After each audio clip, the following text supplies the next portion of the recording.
in advance that made you feel this way. And it was personal for me because when you're in the public eye, I go through that all the time. I learned that the first time I was ever sort of in the public eye was in when I was 24, 25 years old, and I used to write articles for our school paper at the University of Kentucky called the Kentucky Colonel. And at that time, I didn't even know that I was a good writer because I failed English class all through school. But I used to write a lot in my journal, so I guess that's where I learned what a good sentence looks like. And I read a lot in college, and so anyway, I would write these articles, and everybody would read these articles. It literally, I'd be walking to class, and I had to literally, I kid you not, I'm not making this up. I had to disguise myself. I'd have to wear a hat and or sunglasses or something so nobody would recognize my face because people would stop me and want to talk to me about what I wrote. They'd want to debate me, and it was mostly about 80, 90% of the people were mad at me because Kentucky's a pretty white school.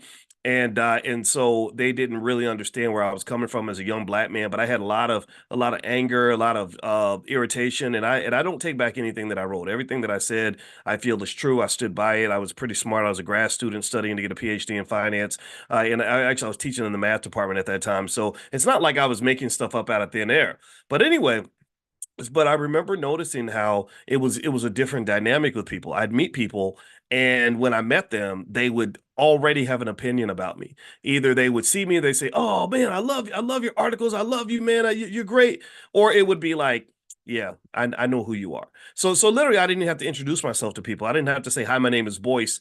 They on that campus, they all knew who I was. And so that was my first experience kind of like dealing with public stuff because it does require you to kind of do some woosah moments because a lot of things happen that confuse you. Like Beyonce talks about when she first became a public figure, she used to just lay in her bed and cry because she didn't understand how all these women online just hated her guts and she hadn't done anything to them. And so anyway, I always thought about that with black people. Why do people hate black people so much? Why do people get so mad at us? Why do they get upset? These niggers moved to our neighborhoods and everything. So Dr. Anderson explained that very well in his book, The Black History Reader, which you can get copies of his books at powernomics.com. And next week we're going to cover what is called the doctrine unequal exchange of sorry, the doctrine of unequal exchange and how this led to the racial wealth gap. And so, if you want to join us, you can get a link to be invited to join. Text the word greatness to 87948. If you text greatness to 87948, you can get an invitation to join us for Powernomics training, which happens every Wednesday night at 8:30. It's totally free. We only ask that if you like it, you will bring your family out here. Now, let's see. Dr. Watkins, your stock did very well yesterday. Great for you. Yeah, well, you know what? I talked about NVIDIA, and I'm going to tell you the truth. Are you talking about NVIDIA? If you're talking about NVIDIA, I'm going to tell you, I thought NVIDIA was overpriced. I actually predicted I actually got that wrong in terms of thinking that the run was over for NVIDIA, but man, was I wrong. Woo, buddy, was I wrong. NVIDIA shot up like crazy. Now, the good thing about it, though, was that I had some positions where I would have made money if NVIDIA hadn't gone up. And those positions lost money, but my wife and I have owned NVIDIA for many years, and that stock has made us an ROI of about 465%. Literally, I think maybe we bought $15,000 worth. That has literally grown to about 70 something thousand dollars. So I'm not mad at NVIDIA for dominating the world. I think at some point it's going to end, but it's not ending today. So I don't bet against Tom Brady. I don't bet against Patrick Mahomes, and I don't bet against NVIDIA. I learned my lesson. I got my butt kicked a little bit. So anyway, I'll keep you guys posted on stuff like that. We'll do some more stock analysis very, very soon. And also, if you want to know what else is happening in the Black Business School, if you have an interest in real estate, Thursday night at 8 o'clock, we are doing a session in Dr. Boyce Real Estate where I bring in real estate experts who can teach you the game on how to get your first property, how to buy multifamily, how to get invested. Doesn't cost that much. It's less than $100 a month. And you get access to all these great experts that can really help you brainstorm and break down ways to make money in the real estate game. And so there's a black man named Deshaun that I met at the Traffic Sales and Profit event who runs a multi-million dollar roofing company. He does roofing. And he said, Doc, there's so many opportunities in roofing. You got to tell people about it. You got to. I said, great, come to class. break it down, just be honest, tell everybody what you know so they can go out here and make the same kind of money. So if you'd like to participate, the first month is absolutely free. Just go to drboycerealestate.com and you can sign up and do a free month trial and come on in. And all the material, all the curriculum is all yours as long as you're a member. And there's many, many great people we brought in. Chalet Camilo, for example, was literally explaining all the different ways to buy a home. A lot of people think they can't buy a house because their credit score is bad or they don't have enough money. But everybody in here pays rent. How many? Well, actually, most of you do.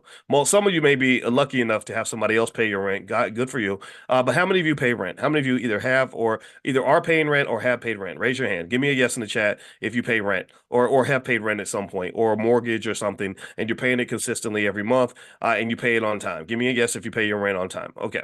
So as all the yeses come in, and if you don't pay your rent on time, then then that's another conversation. We have to kind of work on some things. But if you do pay your rent on time, here's what I always felt, and I know this is common sense, but obviously, as you know, our financial system does not have common sense in it. But I always said, look, if a person pays their rent on time every month, why shouldn't they be allowed to get a mortgage?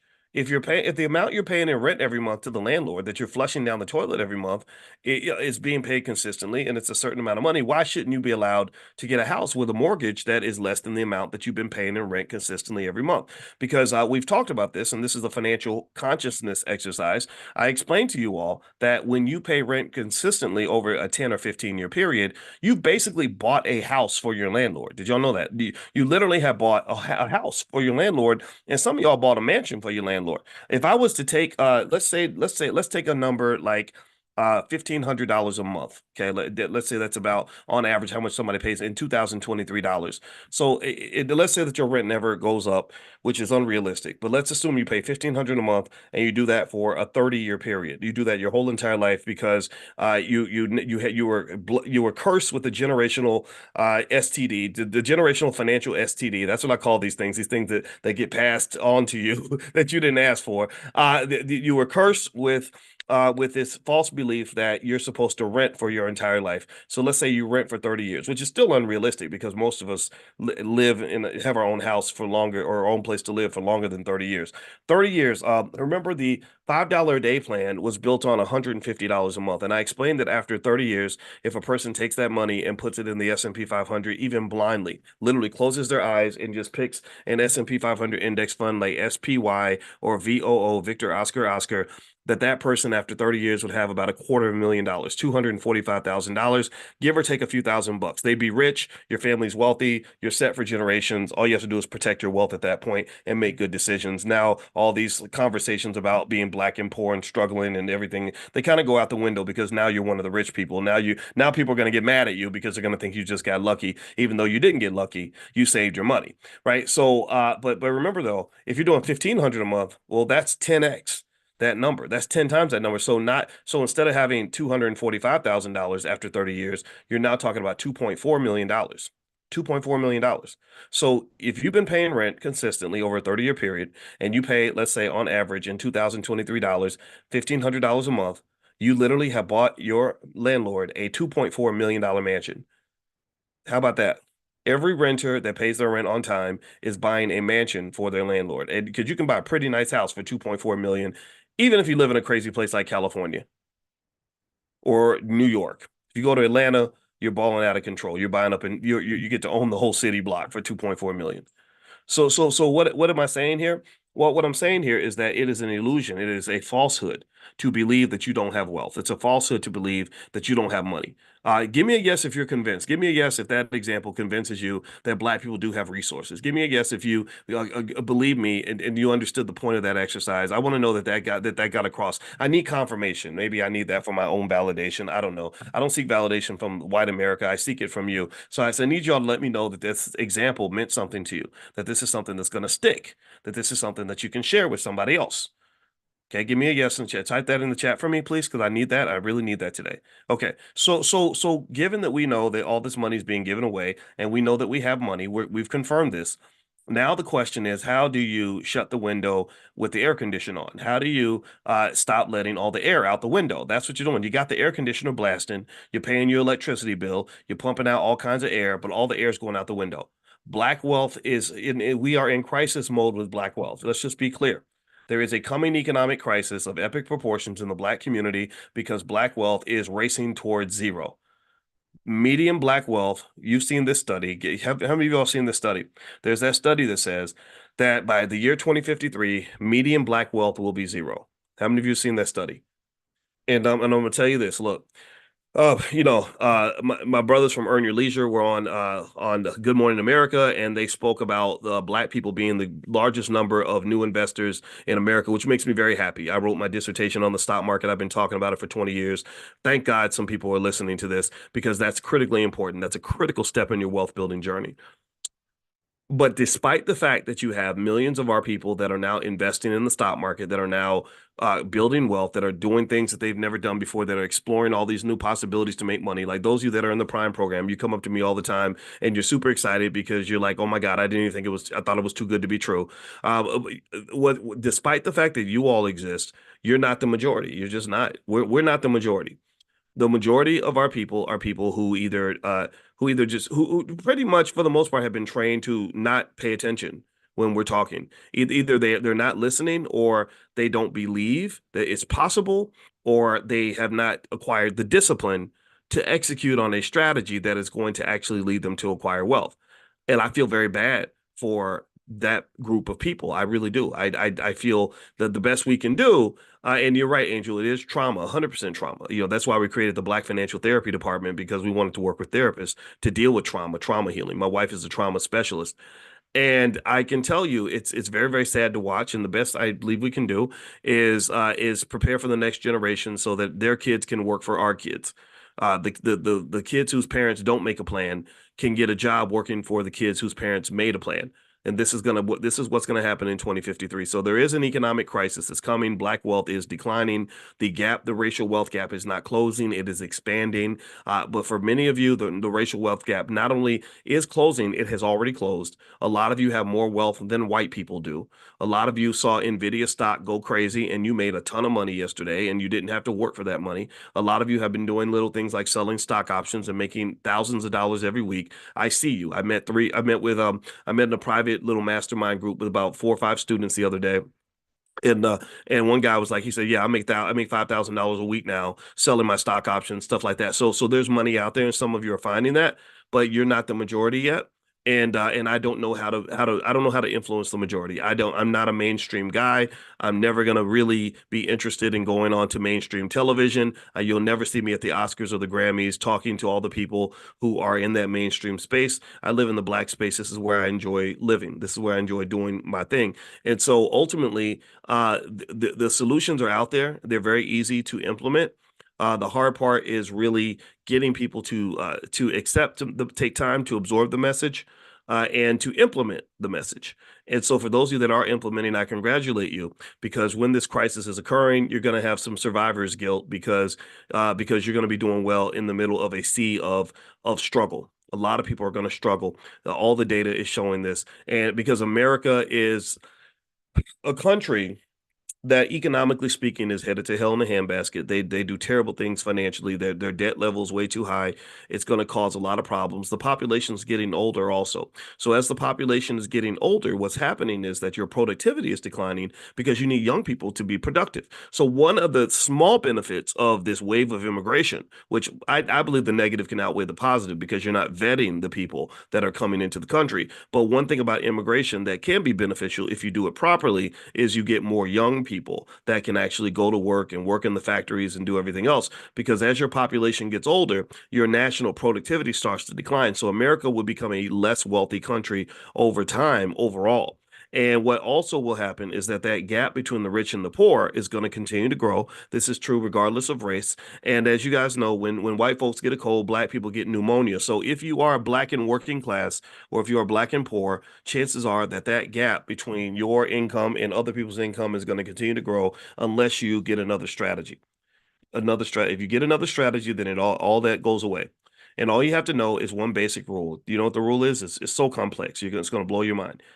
The simple rule is that 1 plus 1 is 2. That's the rule. And the other rule is that 2 plus 1 is 3. Oh, and the other rule is that 3 plus 1 is 4. That's what you got to. Does everybody get that? Do we understand that rule? This is complex high level financial theory. One plus one is two. What does that mean? What does that mean? Well, that's a powernomics meditation lesson for you. It says that wealth is a team sport. Economics is better achieved when you do it as a group. That restoring your families may seem like an exercise, a feel good exercise, but it's not just a feel good exercise. It's an exercise of economic survival. Anybody ever seen people come over from Mexico where they have 12 people living in one apartment? In a one bedroom apartment, and then they take the money and they go buy a gas station, and then they take the money and from the gas station and go buy another one and another one, and then they own 10 properties, right? Or one of our daughter's friends is from Vietnam, and they have a whole system of how they one will come to America and they will create a path for the next one, and then the next one comes over and helps the first one to build the business, and if they don't do their job, they send them back home. But if they do their job, they get enough money to start another nail salon, and then they go ship other people over. They have a system. And these systems, they did not learn these systems in business school. They didn't learn these systems by getting an MBA at Harvard. They learned these systems through this thing called common sense. They learned these systems by understanding this basic rule that I'm sharing with you today, which is really simple, which is that one plus one is two, two plus one is three, three plus one is four, four plus one is five, five plus one is six. I could keep going, but I'm not. I'm going to stop because I assume you get the point. And this is my strength. This is what I'm good at. I'm very good at taking complex ideas and breaking them down to simple steps you can take that will give you the same effect. I'm good at that because I didn't just learn finance from a textbook. Finance PhDs have to write the textbooks. We have to understand the economics at a molecular level, at a high level scientific level. We have to understand mathematics to the very core. The one class that I took in grad school, I kid you not, I'm not playing, I'm not making this up. There was a class called Real Analysis. You can look it up. It is the hardest crap ever. I was sitting in this class next to all these math PhD students, and they literally asked this simple question. They said, if I take a really high number and I add another number to it, what does that number equal? And I said, I don't know. If you take a million, you add one, it becomes a million and one. And you know what they said? They said, prove it. I said, well, everybody knows that a million plus one is a million and one, and a million plus two is a million and two. And they said, no, but prove, can you prove that? Can you prove that there's not, is there some magical number that's so big that if you add one to it, it doesn't go any higher? Is there a number out there like that? And I said, of course not. Every number is going to be bigger if you add one to it. And do you know, literally, like literally in terms of just this is the stress that they put us through, the trauma of getting the doctorate was they made us write a mathematical proof that for every number that exists, there is a number bigger than that number. That's how deep. So you spend a whole week trying to prove little things like how do we know that two plus two is four? Right? You have to do that, right? So what happens, the benefit of that is that when I talk to you, I might sound a little bit strange, but I can tell you that 7 times out of 10, when I talk to you about an economic concept, it's probably going to be in a way that really doesn't exist anywhere else because you really, if you really want to solve a problem properly, you break it down to the cellular level. That's how they solve medical problems. That's how they do surgery. That's how they figure out what sort of how they invent medications to cure diseases, right? So ultimately, if you're talking about curing the disease of the Black economic crisis or curing some of these financial STDs that exist throughout our community, we need economic scientists, we need economic surgeons that are really going to go in at a molecular level and break down exactly what's going to happen, exactly what's going on, exactly what's causing this to happen. So one thing that we've discovered in our Black financial therapy department is that there are so many things affecting your economic outcomes that you don't even think have an impact. It's almost like you have a disease. Everybody in your house is getting cancer, and you think it's because of what you're eating, and you find out that no, there's asbestos in the walls, and that and that there's a power line above your house, and that's really the cause, right? Sometimes somebody has to go in there and do that investigation because this is the issue that we have. We say, gosh, wait a minute, I don't understand this. We work every day, we bust our butts, we show up, we pay our rent on time, and I went to college, I got all the degrees, and I did everything right, and my wealth is going backward. How did that happen?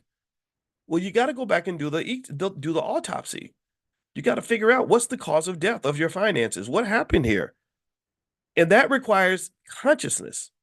That was what led me to say, I think I want to create a class called Financial Consciousness because I think I could actually put that together. I don't know what it's going to look like exactly, but I know that if you are financially conscious, You are 10 times better off than people who are not. If you learn how to think on your own, you are 10 times better off than people who follow the crowd. If you have the courage to try something different, you're 10 times better off than people who are doing the same old thing. Because capitalism is basically pimping. That's what capitalism is. That's how capitalists, the high level capitalists think. I heard a billionaire say this one time. He said, really becoming a billionaire isn't about how hard you work. It's about how hard you can get other people to work.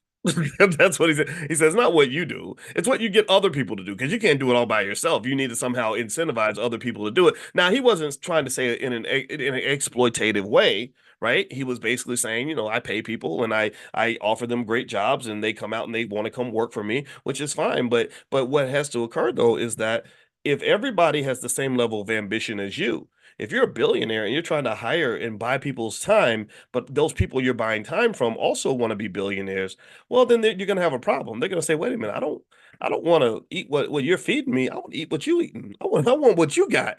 I want to run the company too. And that becomes kind of the competitive challenge. That becomes the dilemma of capitalism. Capitalism, unfortunately, can end up using people as food. And so ultimately, what you want to do is you got to decide, am I going to eat or am I going to be the meal? Am I going to own or am I going to be owned? And so what I want you to do is I want you to own yourself. I just, if you're putting in the work, get the proper rewards for that work. And that requires a way of thinking that's going to get you there. So what I'm going to do is share a slide on your children. We're talking about the kids, and I'm not talking about just your kids. I'm talking about anybody's kids. I believe it takes the village to raise the bar. It takes a village to raise a child. I actually have a book called "It Takes a Village to Raise the Bar" at drboycebooks.com. If you want to take a look at it, it's a very short book, and it's I wrote it in 2013, and it lays out what I call the new paradigm for Black America, which is that I believe that if we focus on wealth, education, family, and community, that is going to get us to the next level. So that is what that book is all about. So if you'd like to take a look at it, feel free to go to drboycebooks.com. You can also get a copy of my book, The 10 Commandments of Black Economic Power. All right, so here's what one thing I wanted to share with you. In the Black Business School, we lean on a core philosophy, a very simple philosophy called the Black Core of Three. The Black Core of Three is really simple. It says that in order for our community to be strong, and really for any family to be strong, we have to find some way to educate our own children, create our own jobs, and support Black-owned businesses. That is the Black Core of Three. When Kanye West called me last year at the All Black National Convention and wanted to, because he'd heard of me, I told him. He said, "So what do you do exactly? Tell me about it." I said, "This is the first thing I told him: educate our own children, create our own jobs, and support Black-owned businesses." And so one confirmation that hasn't completely lost his mind is that the very next morning he sent me a text and he wrote, "Educate our own children, create our own jobs, support Black-owned businesses." So I appreciated the fact that he bought into it. He understood. He actually also appreciates Powernomics. So even though he got on my nerves a lot, I have to give him credit for that. Hopefully one day he'll implement some Powernomic strategies because he's got the money to do that. Now, when you talk about educating our own children, why do we have to educate our own children? We have to educate our own children because our children are being misguided. They're either being uneducated or they're being severely miseducated. So if you think of the children as like little missiles, these missiles are either being defused to where they become duds, or they're being guided in the wrong direction. You want to aim the missile across the sea, and instead they aim the missile at your house. So there's nothing worse than a lot of highly educated people in our community who do nothing for the Black community, who spend their whole lives serving other people, and some of them actually use their power to harm the Black community. And they're not always doing it because they want to do that. A lot of these individuals feel like they're really being pro-Black, but in some cases they're actually pushing forward ideas that are not their own ideas. They're imported ideas that maybe they picked up from college or from other people. And not to say that they're always bad, but I think that there's an issue there where we don't have that equity in our children. We do traffic our children to the school system and we traffic them to the corporate plantation. And I think that's something we want to fix over time. If I was able to raise $1 billion first thing I would start doing is building black owned schools. And I would start hiring black teachers that can really come in and teach those kids what they need to know to be successful and productive members of the black community. And then also give them the love that they deserve. A lot of our children don't get love when they go to school. So I believe we should educate our own children. Now, obviously, all of us can't take our kids out of school. A lot of us, we have to go to work, and I understand that. I completely get that. So my argument would be that if you can't educate your kids at home yourself, which I know many of us can't, and I know it takes baby steps, well, maybe when they come home, you make sure you're in their ear. You make sure you're in their ear with knowledge and information. You're having intelligent conversations around them. I'm going to give you another model on economics that you can pay your child to memorize that will make a massive difference in their economic thinking that will last for the rest of their life. I could teach your child more about economics in with a 30-minute lesson than they'll learn in 12 years of public school. I kid you not. This is my superpower. This is what I'm good at. And so what I'm going to do is give you a model, and what I'm going to give you an assignment. Your assignment is, if you have kids, grandkids, nieces, nephews, mentees, kids on the football team, any kid anywhere in your community that you care about, that you want to mentor, pay them $10 to memorize this acronym. And I'm going to give it to you in a minute, but let me finish the Black Core 3 first, and then we're going to get to that. Okay, so the next thing is create our own jobs. Well, why do we have to create our own jobs? Well, because it's very sad that we produce millions and millions of black children that come out of these HBCUs and predominantly white universities that pretty much have to go work for white people. They have nowhere to go. They go back to their old neighborhood and there's nothing there. The kid's been trained to be an accountant, but there's nobody to do accounting for. They're trained to manage a business, but there's no business to manage. That's problematic. That means that they then have to go across town to beg for a job. Dr. Claude Anderson said that it is child abuse to train your child to have to go across town and beg for a job from people who hate that child. You're literally sending your children to people who hate them and forcing them to go beg for a job. He said that's child abuse. And I agree with him. I agree. So we have to really have a mindset of job creation. We need people that are going to be job creators. I'm tired of people calling themselves successful when all you really got is a good job. What does that mean? What does that mean for anybody other than yourself? That's very nice. I'm very happy that the managers at Amazon gave you a nice corner office and a $200,000 salary. But what the hell does that got to do with the price of tea in China? Absolutely nothing. There's no one else that benefits from that except for you and your family. Now you tell me you start that little business and you've employed 45 people. Now we talking. Because now I know that you're bringing in enough revenue where maybe you can support the local baseball team. You can make a big donation to the church. You can help keep that little black owned school going. You become part of that community infrastructure that they need. So you got to understand that when you're talking about communities that build infrastructure, when you talk about running universities and private schools, their donations, their money comes from their big money donors who are typically investors and business owners. The big money donors who run Harvard University are not employees. Do y'all understand what I'm saying? Right now, Harvard is at war with their big money donors. Their big money donors are coming in and changing the policies of Harvard. Why are they doing that? Well, because they're literally coming up and they're saying, hey, we wrote you a check for $200 million, our company did, and you're not doing what we want you to do. So if you don't change your policy, then we're going to take our money back, or we're not going to make any more donations to you. So you need those big money donors in your community in order for you to build the infrastructure. That's what you need. That's what you have to have. You can't build it institutions on the backs of a whole community full of people who just work for white folks. It doesn't mean that some people can't. I understand. Some of us, and this is not shaming. See, sometimes when you talk like this, when I talk big and bold, like we can own stuff, we can do it ourselves. People say, "Oh, you're being uppity, doc. You're looking down on, you're job shaming." I'm not job shaming nothing. I'm not job shaming anything. If you got that job and you like it, and those folks are treating you well, and you're saving and investing and building your wealth the best way you can, then God bless you. I wish you the best. I'm not judging you. But some of y'all are better than that. Some of y'all have more going on than that. Some of y'all got kids that could be the next Mark Zuckerberg. I listened to an interview with Zuckerberg the other day where the guy who made $28 billion in a week who's able to go and call up his alma mater where he didn't even graduate from Harvard. I'm sure he's called him up and said, "Here, I'm gonna write you a check for 200 million, and here's what I need you to do." Right? And so here's the thing. Some of y'all got kids that are in that category. Some of y'all have children that can't fit under somebody's roof. Some of y'all got kids that are geniuses. If you take all the kids that look, how many of y'all have ever seen all the young kids that maybe want to become engineers? Like I know I was in this program called Black Achievers in Louisville, Kentucky.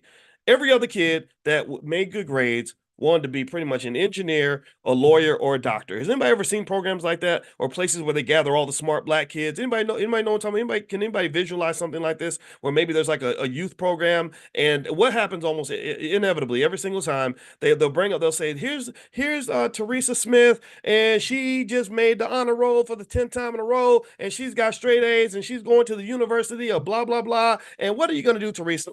I'm gonna go to the university to Yale University and study engineering. Oh, that's so great. What are you gonna do, Tyrone? I'm gonna go to Hampton and I'm gonna study finance. Okay, good. Way to go, Tyrone. What are you gonna do, Billy? I'm gonna go to Harvard and I'm going to become a medical doctor. Right? And all these things are great. There's nothing wrong with any of these things. But I want to hear more kids just say, college. I'm gonna go to college, and I'm gonna study blah blah blah whatever. But while I'm there, I'm going to build a business. I'm going to continue to expand the business that I started in high school and see where that thing goes. Because if y'all want to know what these really wealthy people do, that's what they do. Look at the story of Elon Musk. Elon Musk, I think I could have swore he went to Notre Dame for a while, or maybe that was Jeff Bezos. I can't remember. But one of them went to Notre Dame and he was such a genius that he got bored and he dropped out. He said, I did a semester of this college thing and it was cool, but I got better things to do. Because they understood learning. They understand like I don't need to go and sit in a classroom and listen to some old person feed me information at a snail's pace. My brain works too fast for that. I'm too ambitious for that. I'm 19. I got energy. I want to go conquer the world. I want to jump up and down and sprint and go hard. I don't really want to sit around here with all these other people who are just preparing themselves to work for someone else. That's not so I'm not saying that there's something that I'm making fun of that. And I try to be careful with that conversation.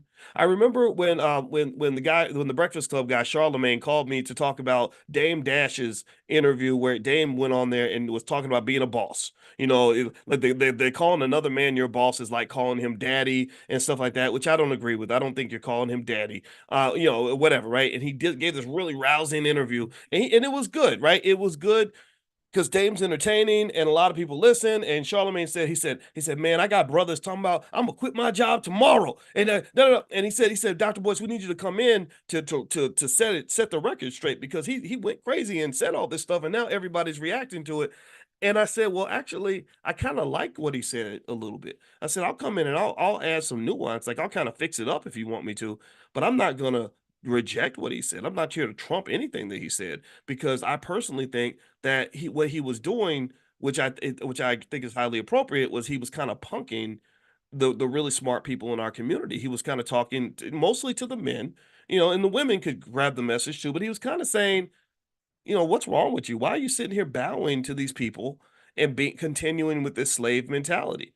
We're consistently taught as Black people culturally to be very passive and to be very weak and to be very docile. And Dr. Claude Anderson wrote, and last night we were reading about why people dislike Black people. And one theory, this is just a theory, but he said one theory is that there was a belief of Southern whites that there is no honor in being a slave. Southern whites had come from European countries where honor was of paramount importance, and many men had died in duels defending their honor. According to their cultural mores, there was no honor due to a group of people that allowed itself to be enslaved. Such a group was not entitled to sympathy, pity, respect, or honor. Secondly, according to Greenberg, Southern whites in particular, listen to this part, pay attention now. Southern whites in particular view Black people as docile, submissive, compromising, forgiving, weak people who lack manhood and therefore deserve to be feminized through symbolic or physical castration. How about that? How about that for a bar? So he said that that's how people see you. They see you as so to me, if people out there in the world don't respect you because they see you as docile, submissive, compromising, forgiving, weak, and lacking manhood. Let me ask y'all this. Let me ask y'all this question. Ladies, let me ask the ladies here. If I said I got a man I want you to meet and I want you to go on a date with him, and you say, well, tell me about him. And let's say that I said, well, he's docile. Give me a yes or no if this man is attractive to you. What do you think? Would you want to go on a date with this man? Would you want to have babies with this man? Would you want this man to provide and protect for the family? He's docile. He's very submissive. He compromises all the time. He ain't got no backbone. He'll forgive anything. You could smack him in the face, and take his money, and he'll forgive you instantly. He's very weak. He has no strength. And very little manhood, and also he's been feminized and symbolically castrated, and he might be physically castrated too. Is that a man that you'd want to marry? Is that a son you'd want to raise? Is that how you'd want somebody to describe your son? What do y'all think? So this is what they wanted to do, because you know why? Because they were afraid of black men like me. I'm not scared. I'll fight you. I'll fight you even if I know I'm gonna lose the fight. I don't care, because there's an honor in fighting. There's dishonor in bowing and submitting. I never understood any of that. But I was my father's a pretty aggressive guy. He was a Vietnam veteran who's killed people. So being a punk does not go over well in our household. So effectively, some of your children are not punks. Some of your daughters are extraordinary, and they need to be running businesses. Some of your sons, some of your nieces and nephews and grandchildren are brilliant, and they need to be guided to the top of the penthouse, not to the basement. See, we believe that you're supposed to enter the building on the first floor, second floor, third floor, and take the elevator to the top. No, I think you need to take a helicopter and land on the damn roof. That's what you need. And you need to own the building that you're going into. Land on the roof. Send them to the top. Expectations are everything. Expectations are everything. In fact, in investing, the one of the things, if you study stock markets with me, one thing you'll know is that expectations are everything in investing. So ultimately, my question for you is, do you think that perhaps our lack of achievement could be due to the curse of low expectations? Do you think, give me a yes or no if you agree with this, do you think that perhaps our children struggle in school because that white lady from the suburbs has low expectations for your child? Do you think that the expectation is that you, as a black person, are going to sit in the back of the economic bus, politely take your seat, go get your little job, you'll work your butt into an early grave, and then die with no wealth at all while your boss is balling out of control and living an amazing life? I don't think that that is appropriate. I think that needs to be considered unacceptable. So circling back to the conversation I had with Charlemagne about Dame Dash, I said, you know what? If black people are being identified already as docile and submissive and weak and lame and everything else, how about we become identified as being highly assertive? How about we identify ourselves as ambitious? How about we take another identity that says, no, we're going to come up in there, we're going to fight you. We're going to show up, we're ready to get it done. We're going to show up, we're not going to be a day late and a dollar short and ignorant. We're going to show up prepared, on point, ready to get what's ours. We understand our worth. We're going to go hard at every single day, no matter what. How about that become the new black identity? I think that, to me, would be the type of blackness that I could identify with. And I believe that a lot of your children have that. They can do that. They can adapt to that if they're in a space where that sort of behavior is encouraged. But I can tell you, when I came into college and I thought that way, I did not have a lot of friends. I had a lot of people, black people now. My white friends, white people just were just scared of me. I don't know why. I'm a nice guy and I don't have anything against anybody. But white people would be afraid of me because they weren't used to seeing people like me. They weren't used to seeing the black man who sat in the front row, who always knew the answer, who would study extra hard, who was always on point, who knew exactly who he was. That can make them very nervous and weird because they're used to you identifying your blackness relative to how they view you. You to viewing yourself through the lens of whiteness. That's how we view ourselves as black people. Boss, what do you think about me? Am I good enough? Did I make the cut? Right? No, that's not that was it. But my black friends felt like I was too serious, that my expectations were too high, that I was being uppity, that I thought I was better than other people. And I still remember a lady, I can't remember her name, but I remember her telling me, she said, I don't know why you study so hard because you only gonna go as far as white people want you to go. And I just remember thinking, what the hell kind of horrible statement is that? Well, how about you see me studying in the library? extra hours and you say, "Go black man, go." How about that? How about I get that kind of encouragement instead of this sad little depressed Negro spiritual that you're singing in my ear about how I'm destined to fail even if I don't want to. That's not, that to me is not appropriate. That is inappropriate behavior. And so when I did come in after the Dame Dash interview, and you could go watch it, I'm sure somewhere on the internet. I remember that one thing I was just telling Charlemagne is I said, man, we've got to set a new standard. We got to re-identify ourselves. We gotta, yeah, we do need some business owners to step up. We need a few good men and a few good women. And see, and here's the thing: when I do this every morning, and by the way, we come in here every morning at 10 a.m. That's when we do it, 10 a.m. Eastern. We do our financial consciousness training. I'm not talking to everybody. I'm not trying to get 10 million people that are in this conversation. A lot of people are not qualified to be part of this conversation. Their self-esteem is too low. They're too distracted. Their brain is already overly committed to a bunch of BS. They're not, they think that because I'm a professor that somehow I can't relate to them because they can't visualize themselves being that well educated. They think that smart educated people are somehow bad, or that somehow I'm talking above them, or that I think I'm better than them. I don't think I'm better than you. I think that you're better than you. And also, I don't have a lot of patience for nonsense. When something seems silly, I think we need to say, that's silly. That's not who, oh, come on now. I mean, hip hop is the most destructive art form on earth in some cases. When you talk about them promoting the most destructive, horrific illness, mental illness onto you, it's absolutely unbelievable. And we just sit here and we'll bop along to it like it's the coolest thing in the world. And then you're surprised when you're losing. That's insanity to me. So let me finish sharing the Black Core 3, and then I'm going to give you the acronym I'd like for your child to memorize. I'm going to explain that too. So the Black Core 3 is that I believe that Black people should educate our own children, create our own jobs, and also support Black owned businesses. The reason that you have to support the businesses in your community is because if you support those businesses can support you. Those businesses can create more jobs. They can build these schools to help us educate our children. So when these Black owned schools are getting built, this is a blueprint for the future. So somebody who's watching this video 80 years from now, maybe somebody in the future is going to be watching this to figure out how they can do things in the year 2100 because they've got $1 trillion to work with.